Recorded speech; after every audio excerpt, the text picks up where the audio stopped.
Hi வணக்கம். இன்றைக்கி நம்ம ஸ்டிச்சிங் கிளாஸ் 2 தான் பார்க்க போகிறோம், 2வது வகுப்பு. இப்போ நம்ம என்ன பார்க்க போகிறோம் அப்படின்னா, ஃபஸ்ட்டு என்ன பார்த்தோம்னு நான் சொல்லிடுறேன். ஃபஸ்ட்டு கிளாஸில் நம்ம மிஷின் பேசிக் தெரிஞ்சுக்கிட்டு மிஷின் எப்படி பெடல் பண்ணுறது, மிஷினை எப்படி நம்ம ஆப்ரேட் பண்ணுறதுன்னு கற்றுக்கிட்டோம். அதுக்கு முதல் முக்கிய காரணம் பெடல் பண்ணி பழகிறது தான். பெடல் பண்ணி நம்ம போட்டு பார்த்துட்டோம். பெடல் பண்ணுறது எப்படி நான் உங்களுக்கு சொல்லி கொடுத்தேன். அது எப்படின்னா எவ்வளோ முக்கியன்றதையும் சொல்லி கொடுத்தேன் உங்களுக்கு.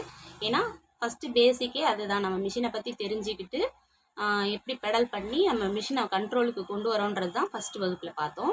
இப்போ கிளாஸ் 2ல் என்னென்னா, நம்ம ஊசி மாட்டிட்டு நூல் இல்லாமல் தைக்க போகிறோம். அது எப்படின்னா, நேர்கோட்டில் நேராக தையல் போடுறதை தான் நம்ம இப்போ 2வது கிளாஸில் பார்க்க போகிறோம். ஃபஸ்ட்டு முக்கியம் மிஷின் ஆப்ரேட் பண்ண தெரிஞ்சுக்கிடணும். 2வது கிளாஸில் நம்ம நேராக தையல் போட கற்றுக்கிடணும். இது நூல் துணி எதுவும் தேவையில்லை. நம்ம எதில் கற்றுக்க போகிறோம்னா, மிஷினில் ஊசி மாட்டிட்டு இந்த மாதிரி கோடு போட்ட பேப்பரில் தான் நம்ம கற்றுக்கிட போகிறோம். இந்த நேர்கோட்டில் நேராக எப்படி தையல் போடுறதுன்னு தான் நம்ம இந்த கிளாஸில் பார்க்க போகிறோம். இது பண்ணும்போது நமக்கு என்ன பெனிஃபிட் அப்படின்னா, நம்மளோட ஸ்டிச்சிங் வளைஞ்சு நெளிஞ்சு இல்லாமல் நேராகவே வர்றதுக்கு இதுதான் பேசிக். இதை வச்சு நம்ம ப்ராக்டிஸ் பண்ணும்போது, நம்ம துணியில் தைக்கும் போது நமக்கு ரொம்பவே ஈஸியாக இருக்கும். நம்ம நேர்கோட்டில் ஈஸியாக தையல் போடுறதுக்கு ரொம்ப ஈஸியாக இருக்கும். இப்போ நம்ம இது ஃபஸ்ட்டு ஆரம்பத்திலே டக்குன்னு துணி எடுத்து தைச்சிட்டோம் அப்படின்னா அது வளைஞ்சு நெளிஞ்சு போகும், நமக்கு அந்த கண்ட்ரோல் வராது, அது என்னன்னு புரிஞ்சுக்கிட முடியாது. இதை நம்ம ஃபஸ்ட்டு இந்த பேப்பரில் நம்ம இந்த கோட்லேயே தையல் போட்டுட்டு, இந்த கோட்டில் நம்ம எங்கே ஸ்டார்ட் பண்ணுறோமோ அதே மாதிரி தான் லாஸ்ட் வரைக்கும் இருக்கணும். ஏற்றி இறக்கி வரவே கூடாது. அது வரைக்கும் நம்ம இந்த பேப்பர்லேயே தான் ப்ராக்டிஸ் பண்ணி ஆகணும். இந்த கோட்லேயே நம்ம தச்சு பழகிட்டோம் அப்படின்னா நமக்கு தையல் போடுறது ரொம்ப ரொம்ப ஈஸியாக இருக்கும். அதனால் செகண்ட் கிளாஸில் நம்ம இந்த நேர்கோட்டில் நேராக எப்படி தையல் போடுறது அப்படின்றத தான் இந்த வீடியோவில் பார்க்க போகிறோம். ஸ்டிச்சிங் கிளாஸ் விருப்பப்படுறவங்க நம்ம சேனலில் ஜாயின் பண்ணிக்கோங்க. சப்ஸ்கிரைப் பண்ணி வீடியோ பாருங்கள், சப்போர்ட் பண்ணுங்கள். ஸ்டிச்சிங் கிளாஸ் பிடிக்குன்றவங்க தொடர்ந்து நம்ம வீடியோ பார்த்துட்டே வாங்க. உங்களுக்காக நிறைய வீடியோஸ் போடுறதுக்கு நான் ரெடியாக இருக்கேன். நான் எனக்கு என்ன தெரியுமோ அதை நான் அப்படியே உங்களுக்கு சொல்லித்தர தான் விரும்புகிறேன். நான் இப்படி தான் கற்றுக்கிட்டேன். ஃபஸ்ட்டு எனக்கு பெடல் போட தான் சொல்லி கொடுத்தாங்க. அதுக்கப்புறம் பேப்பர் ஸ்டிச் பண்ண சொல்லி கொடுத்தாங்க. இப்படியே அது போக சில அனுபவங்கள் மூலமாகவும் நான் நிறைய கற்றுக்கிட்டேன். அதே மாதிரி எனக்கு என்ன தெரியுமோ அதை நான் உங்கள்கிட்ட எக்ஸ்பிளைன் பண்ணுறதுக்காக தான் நான் வீடியோ போட்டுட்ருக்கேன். நான் அதை அப்படியேவும் சொல்லி கொடுக்கவும் போகிறேன். தையல் மேலே ரொம்ப ஆர்வம் உள்ளவங்க சேனலை சப்ஸ்கிரைப் பண்ணி வீடியோ பாருங்கள். சீக்கிரம் டெய்லராக மாறுங்க. வாங்க நம்ம வீடியோக்குள்ளே போயிடலாம். இப்போது ஃபஸ்ட்டு ஊசி மாட்டிடலாம். ஊசி பார்த்தீங்கன்னா இது பெரிய மிஷினு, பெரிய ஊசி மாட்டுறேன் நான். இதே சின்ன மிஷின்னா நீங்கள் உருட்டும் சப்பட்டையும் சேர்ந்த மாதிரி ஒரு ஊசி இருக்கும், அதை எடுத்துக்கோங்க.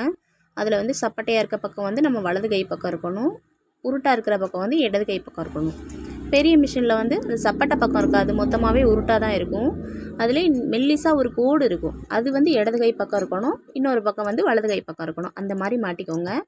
மேலும் எதுனா டவுட்டுன்னா நீங்கள் கமெண்டில் எனக்கு கமெண்ட் பண்ணுங்கள், நான் உங்களுக்கு கிளியர் பண்ணுறேன். இப்போ ஊசி மாட்டிட்டு ஒன் டைம் பெடல் பண்ணி செக் பண்ணிக்கணும். ஊசி நல்லா டைட்டாக மாட்டிக்கோங்க, ஏன்னா விழுந்துடக்கூடாது. நம்ம தெரியாமல் கை வச்சிட்டோம்னா கையில் அடிச்சிடும். அதனால் பெடல் பண்ணி செக் பண்ணிவிட்டு அதுக்கப்புறமா நம்ம தைக்க ஸ்டார்ட் பண்ணிடலாம். போன கிளாஸில் பெடல் எப்படி பண்ணுறதுன்னு பார்த்தோம். பெடல் நல்லா கண்ட்ரோலாக வந்தவங்க அடுத்த கிளாஸ்க்கு வந்துடலாம். நீங்கள் அடுத்து நம்ம என்ன செய்ய போகிறோன்னா, நேர்கோட்டில் நேராக எப்படி நம்ம தையல் போடுறதுன்னு தான் பார்க்க போகிறோம். அதுக்கு நம்ம ஒரு கோடு போட்ட பேப்பர் எடுத்துக்க போகிறோம். எடுத்துட்டு அந்த கோட்டுலேயே நம்ம தையல் போட்டுக்கிட்டே வர போகிறோம். பெடல் போட்டு காலுக்கு பெடல் கண்ட்ரோல் வந்துருச்சு. இப்போ ஊசி நம்ம கண்ட்ரோலுக்கு வரணும், இந்த தையல் நம்ம கண்ட்ரோலுக்கு வரணும். அதுக்காக தான் இந்த கிளாஸு, ரொம்ப முக்கியமான கிளாஸ் இது தான். நம்ம என்னடா முதல்லேருந்து இப்படிலாம் ஸ்டார்ட் பண்ணுறோன்னு யோசிக்கவே கூடாது. கண்டிப்பாக எடுத்த உடனே நம்ம போய் துணியில் தைச்சி அது தைச்சி போயிடலான்னு நினைக்கிறத விட ஸ்டெப் பை ஸ்டெப்பாக கற்றுக்கிடும்போது நமக்கு சின்ன சின்ன நுணுக்கங்கள்லாம் நல்லாவே தெரியும். பார்த்திங்கன்னா தெரியும், கோட்டு மேலேயே தையல் போட்டிருக்கேன் பாருங்கள். இதே மாதிரி நீங்கள் வளைஞ்சு நெளிஞ்சு கண்டிப்பாக வரக்கூடாது. இந்த மாதிரி நேராகவே இருக்கணும், கண்டிப்பாக நேராக இருக்கணும். தையல் கோடுனா அந்த கோட்டு மேலே தான் இருக்கணும், வளைஞ்சிருக்கக்கூடாது, கண்டிப்பாக வளைஞ்சிருக்கக்கூடாது. அதுதான் நம்மளோட 2வது கண்ட்ரோலு. தையலில் 2வது கண்ட்ரோலு நமக்கு இந்த தையல் கண்ட்ரோல் தான்.